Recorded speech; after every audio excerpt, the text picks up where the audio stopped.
बिस्मिल्लाहिर्रहमानिर्रहीम। Dear students, अस्सलामु अलैकुम। स्टूडेंट्स, मैंने अपने प्रीवियस लेक्चर में आपको फंडामेंटल लॉ ऑफ ट्रिग्नोमेट्री का प्रूफ कराया है। वो बहुत इंपॉर्टेंट है, उसको आपने ज़रूर अच्छी तरह से कर लेना है। वो कभी कभी शॉर्ट क्वेश्चन बनकर आ जाता है और कभी कभी लॉन्ग क्वेश्चन के तौर पर भी आपके बोर्ड के एग्जाम्स में आ जाता है। फंडामेंटल लॉ ऑफ ट्रिग्नोमेट्री ये है स्टूडेंट्स। फंडामेंटल लॉ इसको क्यों कहते हैं? वैसे लफ्ज़ फंडामेंटल का मतलब भी बुनियादी है, बुनियादी। तो इनफैक्ट ये बेसिक फार्मूला है, बुनियादी फार्मूला है। इससे बाकी सारे फार्मूले जो हैं वो डिराइव हुए हैं। ये टोटल 6 फार्मूले हैं। इनमें से यहाँ पे जो है ये जो 2 फार्मूले हैं, इनमें ये वाला लॉ जो है ये फंडामेंटल लॉ ऑफ ट्रिग्नोमेट्री है।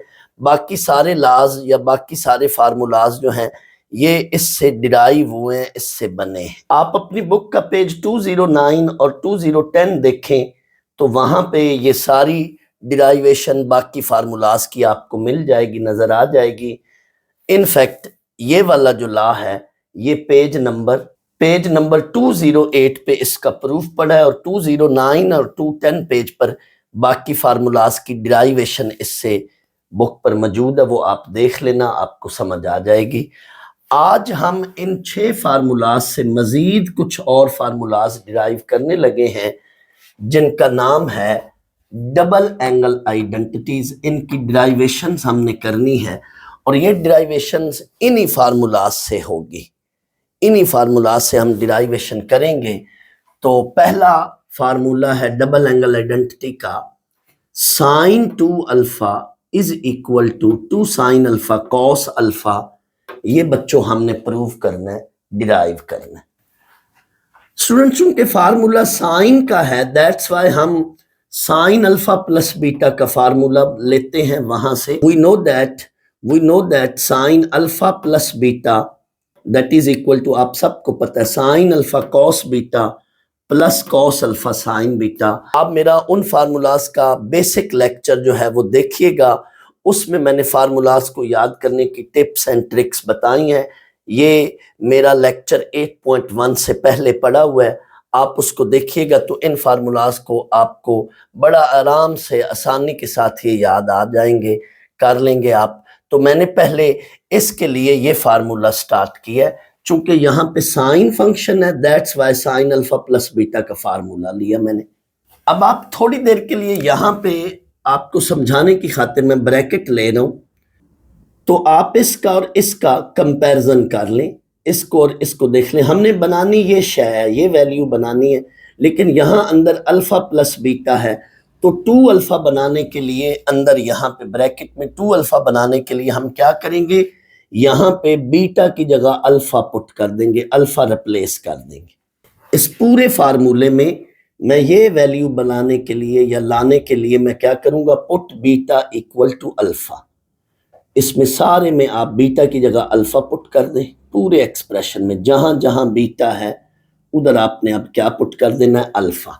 तो देखें यहाँ पे बना साइन ऑफ, अंदर ब्रैकेट में alpha plus alpha equal to sine of alpha, यहाँ cosine of alpha plus cosine of alpha sine of alpha. अब यहाँ पे देखें स्टूडेंट्स, हमारी ब्रैकेट में ये रिक्वायर्ड फॉर्म बन चुकी है, अल्फा प्लस अल्फा, ये 2 अल्फा है। लेकिन यहाँ पे मैं ये साइन अल्फा कॉस अल्फा को वैसे, लेकिन इसको मैं एक्स वाई को वाई एक्स की फॉर्म में, यानी इन 2 पर मैं सिर्फ इन 2 को मल्टीप्लिकेशन का कम्यूटेटिव लॉ लगा रहा हूँ। तो पहले मैं साइन अल्फा लिख रहा हूँ, बाद में मैं कॉस अल्फा। ये देखें, अब ये भी वही टर्म है पूरी, ये भी वही टर्म है पूरी, सेम है। तो राइट हैंड साइड को देखें तो ऐड करूंगा तो ये राइट हैंड साइड बन जाएगी 2 साइन अल्फा कॉस अल्फा, और लेफ्ट साइड क्या बन चुकी है, साइन 2 अल्फा। तो ये हमारा फार्मूला डिराइव हो चुका है, sine 2 alpha is equal to 2 sine alpha cos alpha. Sine 2 alpha equal to 2 sine alpha cos alpha. इनको डबल एंगल क्यों कहा जा रहा है ये मैं एंड पे बताता हूं। फिलहाल यहाँ पे एक नजर देख लें, लेफ्ट पे जो एंगल है ये राइट वाले एंगल का डबल है। राइट पे जो एंगल है ये है अल्फा, अल्फा एंगल का डबल क्या होगा, 2 अल्फा। तो लेफ्ट पे एंगल डबल है, जो लेफ्ट पे एंगल की वैल्यू है वही उस फार्मूले का नाम है। जो लेफ्ट पे एंगल का ताल्लुक है राइट वाले एंगल से, लेफ्ट का एंगल डबल है किसका, राइट वाले एंगल से, तो जो एंगल की रिलेशन है, ताल्लुक है, वही फार्मूले का नाम है। Angle is double angle alpha का, ये डबल है, सो इस फार्मूले का नाम क्या है, डबल एंगल आइडेंटिटी। तो ये फार्मूला डबल एंगल आइडेंटिटी, आगे भी यही बात आपको नजर आएगी। नेक्स्ट देखें cos 2 अल्फा, इसका ये formula cosine square alpha minus sine square alpha, इधर ऊपर स्केयर है, cosine square alpha minus sine square alpha, ये किसके इक्वल है, लेफ्ट पे है cos 2 अल्फा। इसका प्रूफ करना है स्टूडेंट्स, जैसे मैंने साइन के प्रूफ के लिए साइन अल्फा प्लस बीटा का फार्मूला लिया था, अब मैं कोसाइन के प्रूफ के लिए कॉस अल्फा प्लस बीटा का ही फार्मूला लूंगा। Cos alpha plus beta that is equal to cosine alpha into cosine beta minus sine alpha into sine beta, वहां से फार्मूला लिया कोसाइन अल्फा प्लस बीटा का। अब फिर मैं थोड़ी देर के लिए यहां पे ब्रैकेट बनाकर आपको समझाना चाहता हूं स्टूडेंट्स, यहां पे अंदर एंगल 2 अल्फा है, यहां पे भी मैं 2 अल्फा बनाना चाहता हूं जैसे उधर किया था, अंदर ब्रैकेट में मैं 2 अल्फा एंगल बनाना चाहता हूं या लाना चाहता हूं, तो मैं क्या करूंगा, यहां मेरी ख्वाहिश है 2 अल्फा बन जाए, तो फिर मैं इधर बीटा की जगह क्या पुट करूंगा, अल्फा। लिहाजा पूरे एक्सप्रेशन में, पूरे फार्मूले में हम क्या पुट करेंगे, beta equal to alpha put कर लें, लफ्ज लिख लें या रिप्लेस लिख लें, replace beta equal to alpha या put beta equal to alpha, हम पुट कर रहे हैं। कोसाइन ऑफ अंदर अल्फा प्लस अल्फा, इधर बीटा की जगह अल्फा, यहां भी बीटा की जगह, जहां जहां बीटा है पूरे फार्मूले में हम उधर अल्फा रिप्लेस कर रहे हैं। यहां पे ये अंदर अल्फा, ये cos alpha minus sine of alpha sine of alpha. अब स्टूडेंट्स हमारी ये रिक्वायर्ड फॉर्म बन चुकी है, हमने रिक्वायर्ड फॉर्म को देखते हुए टारगेटेड चलना है। जैसे इधर हमने अंदर 2 अल्फा बनाना था, दैट वाई टारगेटेड हमने क्या किया, बीटा इक्वल टू अल्फा, इधर भी हमने टारगेटेड चलना है, यानी अंदर 2 अल्फा लाना है, that's why beta equal to alpha कर दिया। अब आपका रिक्वायर्ड रिजल्ट बन चुका है, that is cosine of 2 alpha is equal to cosine alpha into cosine alpha, ये बनेगा कोसाइन स्क्वायर अल्फा। स्टूडेंट्स ये बात पहले भी मैंने बताई, मैं फिर एक बार बता रहा हूं, कोसाइन अल्फा होल स्क्वायर, जब भी किसी ट्रिग्नोमेट्रिक फंक्शन के साथ ऊपर होल स्क्वायर हो और आप उस स्क्वायर को अंदर लिखना चाहते हैं या अंदर लाना चाहते हैं, तो बच्चों वो स्क्वायर जो है वो अंदर कॉस पर यानी फंक्शन पर आकर लगेगा।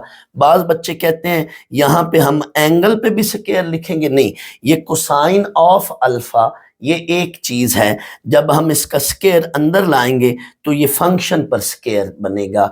आप रिकॉल करें, फॉर एग्जांपल मैं आपको कहता हूँ कोसाइन स्क्वायर 30 डिग्री सॉल्व करें, तो आप बच्चों क्या करोगे, पहले कोसाइन 30 सॉल्व करके फिर उसका क्या करोगे, स्क्वायर लोगे। तो यहां से इधर मैंने यही स्टेप किया, आप गौर करें, इधर से हम इधर आए हैं, ये वाला काम किया। तो जब भी किसी ट्रिग्नोमेट्रिक फंक्शन पर स्क्वायर हो और आप उसको होल स्क्वायर लिखना चाहें तो ब्रैकेट में ऊपर लिख लें, या फिर किसी ट्रिग्नोमेट्रिक फंक्शन के साथ आगे ब्रैकेट में होल स्क्वायर हो और आप उस स्क्वायर को अंदर लाना चाहें तो आपने फंक्शन पे स्क्वायर डालना है, एंगल पे स्क्वायर नहीं डालना। तो ये देखें cosine alpha into cosine alpha, ये बनेगा कोसाइन अल्फा होल स्क्वायर, इसको आगे मैंने यूं लिख लिया, sine alpha into sine alpha, ये भी इसी तरह से साइन अल्फा होल स्क्वायर है, तो इसको मैंने लिखा साइन स्क्वायर अल्फा, यानी स्क्वायर को हम अंदर फंक्शन के ऊपर लेकर आएंगे। तो ये हमारे पास रिक्वायर्ड फॉर्म बन चुकी है, ये वाली डबल एंगल आइडेंटिटी की ये दूसरी फॉर्म है, दूसरा फार्मूला है। इसमें भी वही सीन है, इनको हम डबल एंगल आइडेंटिटीज क्यों कह रहे हैं स्टूडेंट्स, जो लेफ्ट पे एंगल है वो राइट के एंगल का डबल है, 2 अल्फा इधर अल्फा है, और जो लेफ्ट पे एंगल का ताल्लुक बन रहा है राइट वाले एंगल से, वही फार्मूले का नाम है। जो लेफ्ट वाले एंगल की रिलेशन है राइट वाले एंगल के साथ, ताल्लुक है राइट वाले एंगल के साथ। अब लेफ्ट वाला एंगल जो है वो राइट वाले एंगल का डबल है, दैट्स वाई इस फार्मूले को क्या कहते हैं, डबल एंगल आइडेंटिटी। फिर बार बार एक बात रिपीट करूं, जो लेफ्ट पे एंगल है वही उस फार्मूले का नाम है। लेफ्ट पे एंगल है डबल एंगल, किसका, राइट के एंगल का, ये लेफ्ट वाला डबल एंगल है। दैट्स वाई फार्मूलाज का नाम भी क्या है, आइडेंटिटी का नाम भी क्या है, डबल एंगल आइडेंटिटीज। अगर स्टूडेंट्स आपने साइन टू अल्फा का फार्मूला डिराइव करना है तो साइन अल्फा प्लस बीटा के फार्मूले में जाकर बीटा को अल्फा पुट कर दें। अगर आपने बच्चों कॉस टू अल्फा का फार्मूला डिराइव करना है तो कोसाइन अल्फा प्लस बीटा के फार्मूले में जाकर बीटा की जगह आपने क्या पुट कर देना है, अल्फा। अब मेरी बात आपके जहन में आ चुकी होगी, यानी अगर हम tan टू अल्फा का प्रूफ करना चाहें, ये वाला जो फार्मूला है, तो हमने क्या करना है, tan अल्फा प्लस बीटा का फार्मूला लेना है और हमने क्या करना है, बीटा की जगह क्या पुट कर देना है, अल्फा। तो ये देख लो हमारा ये फार्मूला बन चुका है, tangent two alpha that is equal to 2 tan alpha over 1 minus tan square alpha. यही स्टोरी। इन फार्मूलाज को हम क्या कहेंगे, these formulas are called double angle identities या डबल एंगल लॉज। आप में से कुछ बच्चे यकीनन ये बात सोच रहे होंगे कि सर इन फार्मूलाज का यूज क्या है, ये इन फार्मूलाज का फायदा क्या है। अभी थोड़ी देर बाद एक तो एक्सरसाइज में भी मैं ये बात एक्सप्लेन करूंगा कि इनका यूज क्या है, फायदा क्या है, मकसद क्या है। लेकिन बच्चों ये बात याद रख लें, आपके बोर्ड के एग्जाम में और डिफरेंट इंजीनियरिंग यूनिवर्सिटी के एग्जाम्स में इनसे रिलेटेड एक बात वो कोई ना कोई इस तरह की जरूर पूछ लेता है। डबल एंगल आइडेंटिटीज का यूज देख लें। वो कहता है लेट या if sine 10 degree is equal to P. कभी कभी यहाँ पी लिख लेता है, कभी कभी यहाँ एक्स लिख लेता है, कभी कभी यहाँ वाई लिख लेता है, कभी यहाँ क्यू लिख लेता है, कुछ भी लिख सकता है। वो कह रहे कि साइन 10 डिग्री को फर्ज कर लो लेट लिखता है या इफ लिखता है, जो भी मर्जी, P then value of sine 20 degree. वो जान के पहली या दूसरे ऑप्शन में 2p नाम देता है, 2p वैल्यू लिखता है। तो बच्चे फौरन इसको टिक कर लेते हैं, ये गलत है, ये बेटा गलत है। इसका सही जवाब ये है। जरा सोचें कैसे। शाबाश बच्चों, ये जो एंगल है ये इस लेफ्ट एंगल का डबल है। रिलेशन देखें ना, 20 डिग्री, ये डबल एंगल है किसका, साइन 10 डिग्री का। 20 डिग्री 10 डिग्री का डबल है। इट मीन इन पे ये फार्मूला लगना है। अब थोड़ी देर के लिए इस फार्मूले के लिहाज से जरा देखें, sine 20 degree that is right पे 2 इंटू साइन कॉस का प्रोडक्ट। ये रिलेशन देखे क्या है, राइट पे 2 आगे साइन कॉस का प्रोडक्ट, लेकिन अंदर एंगल इसका हाफ, 2 अल्फा का हाफ अल्फा।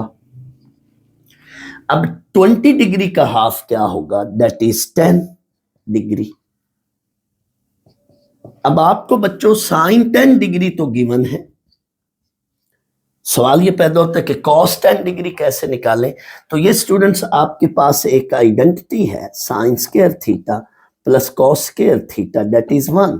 यहां से अब आप थोड़ी देर के लिए इसको कॉस थीटा की वैल्यू आपको फाइंड आउट करनी है, तो मैं इधर भी वैल्यू साइन 10 की पुट कर सकता हूं, लेकिन मैं थोड़ी देर के लिए जब इस तरह का ऑब्जेक्टिव आए तो आप यूं फॉर्म बना लिया करें, 1 माइनस साइन स्क्वायर थीटा। अब यहां पे थीटा 10 डिग्री है, cos of 10 degree 1 minus sine square 10 degree. तो ये अब आपको साइन 10 मालूम है, that is P 1 minus P square under root. तो ये इसमें देख लें, इसमें पुट कर लें under root of 1 minus P square. तो सही जवाब आपका ये है। कई बच्चे बड़ी जल्दी में 2p लिख देते हैं, नहीं, वैल्यूज का रिलेशन है तो यहाँ पे डबल एंगल आइडेंटिटी से ये हम करेंगे। अब कई बच्चे सोच रहे होंगे सर यहाँ पे प्लस माइनस आना चाहिए था, नहीं, ये 10 डिग्री फर्स्ट क्वाड्रेंट में है तो हम यहाँ पे प्लस लेंगे, प्लस माइनस नहीं लेंगे। तो ये रिजल्ट है। फिर रिपीट कर रहा हूं, आपको इस तरह की कोई वो फॉर्म दे देता है, let sine 17 degree is equal to X, what is sine 34 degree, तो वो होगी value 2x into 1 minus X के। सिमिलरली बच्चों यूं भी क्वेश्चन दे सकता है कि if cos of 10 degree is equal to X, what is cos of 20 degree, cos of 20 degree.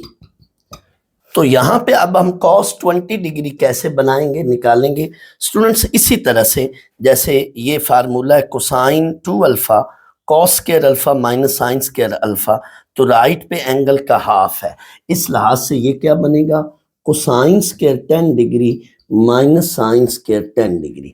अब आपको कोसाइन 10 डिग्री नोन है, गिवन है एक्स स्क्वायर, और साइन स्क्वायर 10 डिग्री हम यहां से sine square theta that is 1 minus cos square theta, basically इस identity से, तो ये कोसाइन 10 डिग्री हम यहां से बना लेंगे sign square 10 degree 1 minus cosine 10 degree मालूम है, गिवन है, दैट इज एक्स स्क्वायर। इधर हमने अंडर रूट नहीं लेना क्योंकि ये स्क्वायर है, तो ये वैल्यू बनेगी 1 माइनस एक्स स्क्वायर। इसको आगे सॉल्व कर लें, x square minus 1 plus x square, तो ये रिजल्ट बनेगा 2x स्क्वायर माइनस 1।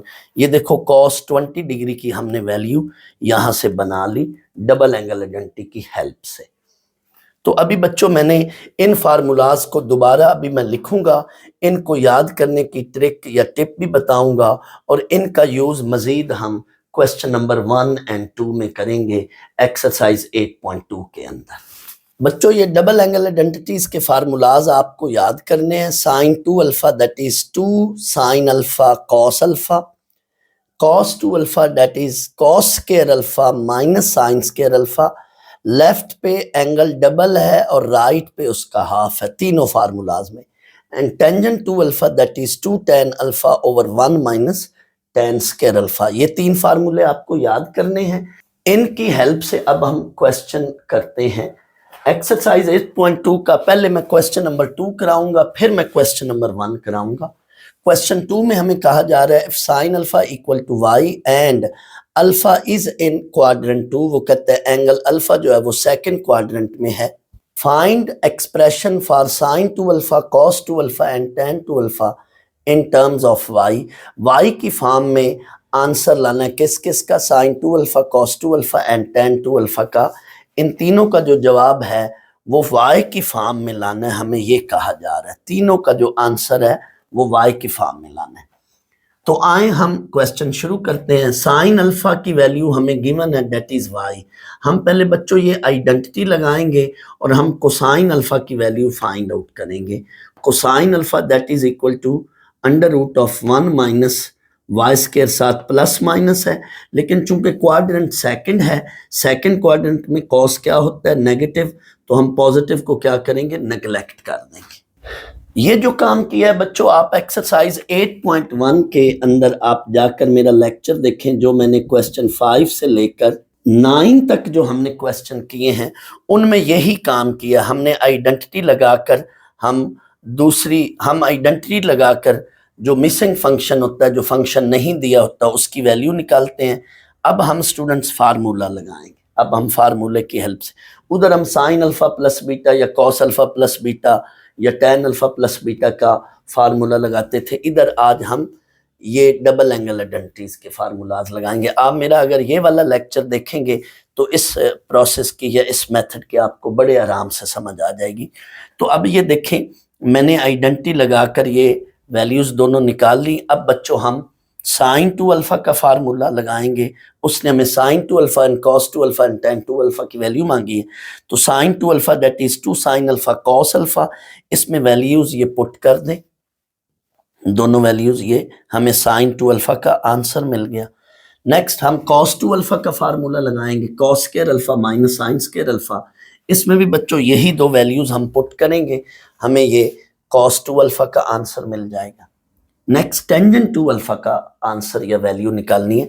तो इसमें बच्चों हमने sine 2 alpha and cos 2 alpha की वैल्यूज निकाली हुई हैं। Sine 2 alpha and cos 2 alpha की वैल्यूज ये इसमें पुट कर देंगे तो आपको टेंजेंट 2 अल्फा की वैल्यू भी मिल जाएगी। लेकिन फर्ज कर लो बच्चों यही सवाल वो देता और सिर्फ इसमें tan 2 अल्फा मांग लेता, यानी sin 2 अल्फा या cos 2 अल्फा ना मांगे, जस्ट इसमें वो आपको कहता है कि आप tan 2 अल्फा ही निकालो। फिर आपने बच्चों क्या करना है, आपने ये फार्मूला लगाना है tan 2 अल्फा का। tan 2 अल्फा है 2 tan alpha over 1 minus tan square alpha. तो अब आपने tan अल्फा और sin अल्फा की वैल्यू पहले साइड पर इस फार्मूले के साथ साइड पर सिंस लिखकर tan अल्फा की वैल्यू कैसे बनाएंगे, sin alpha over cos alpha की वैल्यू को डिवाइड कर दें तो आपको tan अल्फा की वैल्यू मिल जाएगी। इसमें फार्मूले में फिर पुट करेंगे तो आपका एग्जैक्टली यही आंसर आएगा, आप चेक कर लेना। मैं ये कह रहा हूं कि अगर तो तीनों वैल्यूज उसने मांगी हैं, sin 2 alpha, cos 2 alpha and tan 2 alpha, ये तीनों वैल्यूज मांगी हैं, तो फिर tan 2 अल्फा का आप ये वाला फार्मूला ना लगाएं, आप डायरेक्ट tan 2 अल्फा की वैल्यू के अंदर आप sin 2 alpha over cos 2 alpha, ये sin 2 alpha over cos 2 alpha की वैल्यू निकाली हुई है, वो इसमें पुट करके आपको रिजल्ट मिल जाएगा। लेकिन अगर सिर्फ tan 2 अल्फा मांग ले तो फिर आपने ये चीज निकालनी, यानी sin 2 अल्फा cos 2 अल्फा नहीं मांगा तो फिर इस मेथड से आप निकाल लेना है। यहां से tan अल्फा बना लो और इसमें पुट कर। क्वेश्चन नंबर 1 जो है ये थोड़ा सा इंटरेस्टिंग क्वेश्चन है, मैंने इसलिए पहले क्वेश्चन 2 कराया है। क्वेश्चन 2 का और मेथड है, 1 का और मेथड। बच्चों मैं अभी तक कहता आया हूं कि जब भी आपको कोई एक ट्रिग्नोमेट्रिक फंक्शन दे दे और दूसरे ट्रिग्नोमेट्रिक फंक्शन की वैल्यू आपने आइडेंटिटी से निकालनी और फिर फार्मूला लगाना है। जब भी एक ट्रिग्नोमेट्रिक फंक्शन दे दे तो दूसरे ट्रिग्नोमेट्रिक फंक्शन की वैल्यू आपने आइडेंटिटी से बनानी है। लेकिन जब बच्चों पॉइंट दे दे और आपको ट्रिग्नोमेट्रिक फंक्शंस की वैल्यूज निकालनी हो या फाइंड आउट करनी हो तो फिर आप जो मैट्रिक में मेथड करके आए हो पाइथागोरस थ्योरम की हेल्प से ट्राइंगल कंप्लीट करोगे और ट्रिग्नोमेट्रिक फंक्शंस की वैल्यूज निकालोगे। कैसे, ये मैं थोड़ी देर तक अभी एक्सप्लेन करता हूँ, लेकिन मैं अपनी बात फिर रिपीट कर लूँ। जब बच्चों कोई पॉइंट दे दिया जाए, किसी भी क्वाड्रेंट के अंदर पॉइंट दे दिया जाए, जैसे यहाँ पे पॉइंट दिया है और आपको पॉइंट की हेल्प से ट्रिग्नोमेट्रिक फंक्शंस की वैल्यूज बनानी या निकालनी हो तो आपने ट्राइंगल का मेथड यूज करना है। कैसे ये आए मैं यहाँ पे एलेबोरेट करता हूँ। अब पहले क्वेश्चन की स्टेटमेंट देख लें। Suppose p minus 3,4 this is the point lies on terminal side of theta when theta is plotted in standard position. ये बच्चों यहाँ पे जो लफ्ज है स्टैंडर्ड पोजीशन, इसका क्या मतलब है? जब भी बच्चों कोई एंगल स्टैंडर्ड पोजीशन में होता है तो इसका ये मतलब होगा कि वहां पे जो टर्मिनल साइड है वो ओरिजिन से स्टार्ट होगी। ये terminal side positive x axis के साथ एंगल बना रही होगी। अगर टर्मिनल साइड फर्स्ट क्वाड्रेंट में तो angle is in first quadrant, अगर टर्मिनल साइड सेकंड क्वाड्रेंट में तो angle is in second quadrant, अगर टर्मिनल साइड थर्ड क्वाड्रेंट में तो angle is in third quadrant, और अगर टर्मिनल साइड फोर्थ क्वाड्रेंट में है तो angle will be in fourth quadrant. ये स्टैंडर्ड एंगल होता है, angle from positive x axis to terminal line या terminal side, that angle is called angle in standard position। बच्चों the angle in standard position से हमारी मुराद या मतलब ये है कि जिसमें एंगल को हम पॉजिटिव मेजर करते हैं and from x axis to terminal ray starting from origin, angle measuring anti-clockwise positive angle। अगर कोई टर्मिनल रे फर्स्ट क्वाड्रेंट में है तो angle is in first quadrant, अगर कोई टर्मिनल रे सेकंड क्वाड्रेंट में है तो ये angle theta will be in second quadrant, अगर कोई टर्मिनल रे थर्ड क्वाड्रेंट में है तो यहाँ तक ये जो एंगल है ये थर्ड क्वाड्रेंट में होगा, angle is in standard position, अगर कोई टर्मिनल रे फोर्थ क्वाड्रेंट में तो ये वाला जो यहाँ से यहाँ तक एंगल है, angle from positive x axis to terminal ray measuring anticlockwise. ये टर्मिनल रे जो है स्टार्ट फ्रॉम ओरिजिन होगी, ये जो रोटेटिंग रे है इसको हम टर्मिनल रे कहते हैं। Angle from positive x axis to terminal ray measuring anticlockwise, such an angle is called angle in standard position. तो यहाँ पे स्टैंडर्ड पोजीशन में एंगल की बात की गई है। यहां पे वो कह रहा है find cosine two theta and sine two theta and determine the quadrant of angle two theta. Two theta का जो क्वाड्रेंट बनेगा वो कौन सा क्वाड्रेंट है। तो यहां इनफैक्ट ये कह रहा है कि आपने एंगल थीटा प्लॉट करना है स्टैंडर्ड फॉर्म में। तो बच्चों मैंने अब इस सोल्यूशन की डायग्राम बनानी है अकॉर्डिंग टू गिवन इंफॉर्मेशन। मैंने एंगल को स्टैंडर्ड फॉर्म में लेना है, स्टैंडर्ड पोजीशन में लेना है। वो एंगल जो स्टैंडर्ड पोजीशन में होता है उसमें क्या होता है, टर्मिनल साइड ओरिजिन से स्टार्ट होगी और angle from X axis to, ये एंगल थीटा है। सेकंड क्वाड्रेंट में एंगल थीटा है, ये एंगल थीटा है यहां से यहां तक, from positive x axis to terminal side. Students इस रे पर हमने पॉइंट क्या लेना है, टर्मिनल रे पर पॉइंट लेना है -3 एंड 4। आपने फर्जी डायग्राम बनानी है, रफ स्केच बनाना है। तो ये फर्ज कर लो -1 -2 -3, यहां तक x की वैल्यू -3 है और y की वैल्यू 4। ऊपर वर्टिकल जाए तो फर्ज कर लो यहां तक y की वैल्यू 4 है। तो लेट अंदाजे से मैं बता रहा हूं ये P पॉइंट ऐसा है इस टर्मिनल रे पर जिसमें x की वैल्यू ये देखें ये -3 है और इसमें y की वैल्यू क्या है, वर्टिकल ये 4 है। अब आपने इस टर्मिनल रे की मदद से ट्राइंगल कंस्ट्रक्ट करनी है, यानी पॉइंट जब दिया जाए तो आपको ट्राइंगल ही बनानी पड़ेगी और इस ट्राइंगल की मदद से आपने ट्रिग्नोमेट्रिक वैल्यूज या ट्रिग्नोमेट्रिक फंक्शंस निकालने हैं। तो अब आपने इस पॉइंट से फौरन बच्चों परपेंडिकुलर ड्रा करना है। ये परपेंडिकुलर ड्रा मैंने किया, ये हमारी ट्राइंगल बन गई। अब इस ट्राइंगल में ये जो लेंथ है हॉरिजॉन्टल इसको कहेंगे हम, ये 3 है और ये वर्टिकल लेंथ जो है ये 4 है। स्टूडेंट्स आप सोच रहे होंगे कि ये तो -3 है, बट हम ट्राइंगल के सेंस में लेंथ्स पॉजिटिव लेते हैं तो फिलहाल हम इसको यहाँ पे ट्राइंगल में +3 कंसीडर करेंगे। तो ये लेंथ 3 है और ये वर्टिकल लेंथ 4 है। तो पहले हम जो है यहाँ पे हाइपोटेन्यूज निकालेंगे। हमारे पास बच्चों ये जो एंगल आया है ये एंगल भला कितना होगा, ये जो ट्राइंगल के अंदर एंगल है, शाबाश बताएं ये एंगल क्या होगा। बच्चों आप गौर करें ये टोटल एंगल 180 डिग्री है और अभी जो एंगल हमने इन स्टैंडर्ड पोजीशन बनाया थीटा, ये यहां तक ये एंगल थीटा है। तो ये वाला जो एंगल होएगा ये फिर क्या होएगा, 180 माइनस थीटा। टोटल एंगल 180 और ये थीटा, तो ये एंगल क्या है 180 माइनस थीटा। तो इस एंगल के मुताबिक ये परपेंडिकुलर, हमेशा एंगल के अपोजिट ये परपेंडिकुलर है, ये बेस है। तो अब हम पहले हाइपोटेन्यूज निकालेंगे, 90 के अपोजिट हाइपोटेन्यूज। तो हाइपोटेन्यूज बच्चों हमने पाइथागोरस थ्योरम से निकाल लिया। अब मैंने समझाने के लिए यहाँ से अलग से ये ट्राइंगल बना ली है, 3 4 एंड 5 ये हमारे पास साइड्स बन गई हैं। अब हमने इस ट्राइंगल से साइन निकालना है और कॉस निकालना है। तो बच्चों ये हमारा एंगल है, sine of this angle perpendicular over hypotenuse, और ये एंगल क्या है 180 माइनस थीटा। तो यहां मैंने sine of 180 minus theta perpendicular over hypotenuse लिया, परपेंडिकुलर 4 हाइपोटेन्यूज 5। बट इस एंगल को देखें तो ये एंगल सेकंड क्वाड्रेंट में है, अलाइड एंगल प्रॉपर्टी लगाएंगे। सेकंड क्वाड्रेंट में साइन क्या होता है पॉजिटिव, 180 की वजह से फंक्शन सेम रहेगा। अलाइड एंगल प्रॉपर्टीज वाला मेरा लेक्चर लेंगे सुनेंगे तो आपको इस बात की फौरन समझ आ जाएगी। जिन्होंने मेरा अलाइड एंगल वाला लेक्चर सुना हुआ है प्रॉपर्टीज वाला, उनको ये बात बड़े अच्छे तरह से समझ आ गई। साइन थीटा की ये वैल्यू निकल गई। अब हम कॉस थीटा की वैल्यू निकालेंगे। एंगल 180 माइनस थीटा है बट हम उसको कन्वर्ट थीटा में कर रहे हैं अलाइड एंगल की हेल्प से।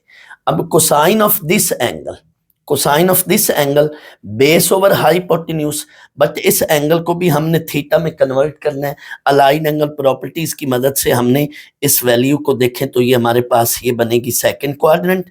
सेकंड में कॉस नेगेटिव 180 पे फंक्शन सेम रहेगा और साथ ये बाहर नेगेटिव, तो कोसाइन थीटा बन गया और नेगेटिव को उधर मल्टीप्लाई कर दिया। अब हमारे पास साइन थीटा कॉस थीटा की वैल्यूज मिल चुकी हैं, बन चुकी हैं।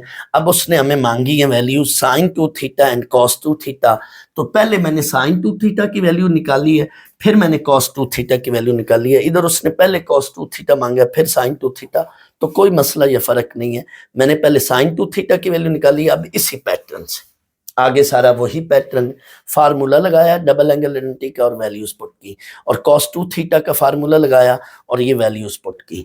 स्टूडेंट्स, इसमें दूसरी बात उसने ये भी मांगी है कि एंगल 2 थीटा का क्वाड्रेंट क्या बनता है, तो वो हम इन दो वैल्यूज से जज करेंगे, गैस करेंगे। साइन ऑफ 2 थीटा यानी एंगल 2 थीटा, साइन 2 थीटा की वैल्यू नेगेटिव है, ये नेगेटिव आंसर बना है, और कॉस 2 थीटा की वैल्यू भी नेगेटिव है, एंगल 2 थीटा और कॉस 2 थीटा की वैल्यू नेगेटिव है। अब जब ये 2 थीटा एंगल है तो इस 2 थीटा एंगल के लिहाज से साइन का आंसर भी नेगेटिव, कॉस का आंसर भी नेगेटिव। अब वो एंगल कहां होगा, किस क्वाड्रेंट में होगा जिसका साइन एंड कॉस दोनों नेगेटिव हो।